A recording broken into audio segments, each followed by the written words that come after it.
It was not just a battlefield, it was the sacred land of sacrifice, truth, patience, and faith, a place where the heavens wept and the earth witnessed the greatest stand for justice in human history.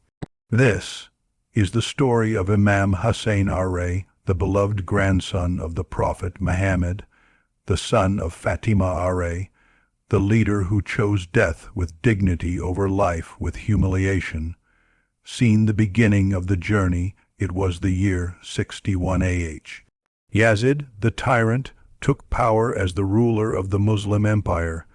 He demanded allegiance from Imam Hussain, but Imam Hussain refused because he knew Islam cannot be handed over to a man of oppression and corruption.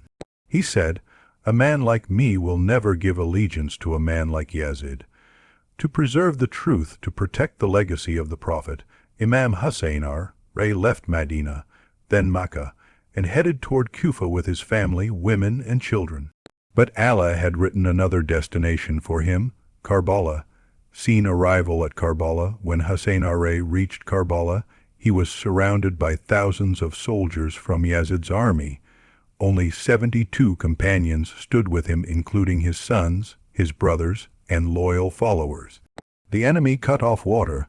Children cried in thirst. For 3 days no drop of water touched their lips. Yet Hussain never surrendered. He stood tall, thirsty, but never broken.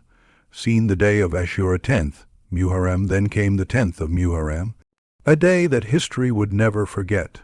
One by one, the brave lions of Islam went to the battlefield. Each gave their life smiling, knowing they were dying for truth.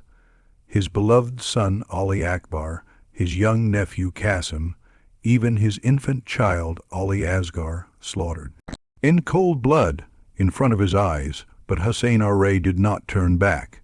He looked toward the sky and said, "O Allah, I am pleased with your decree. Take everything from me, but never take my faith." Seen the final stand finally, only Hussain remained. Wounded, tired, thirsty, but fearless, he went to the battlefield alone against an army of thousands.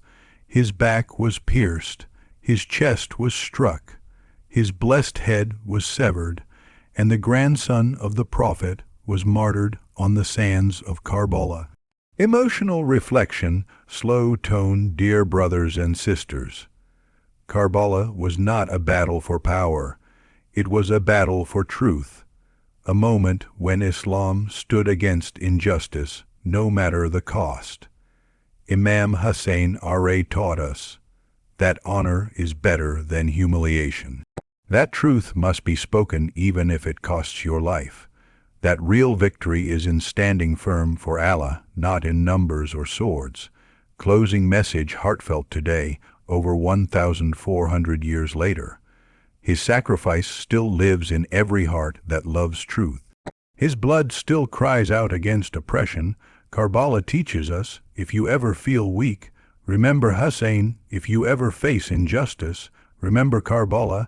And if you ever wonder what real Islam looks like, look to that thirsty warrior standing alone, but never bowing, because Hussain didn't die, he awakened a sleeping nation. Background music fades softly.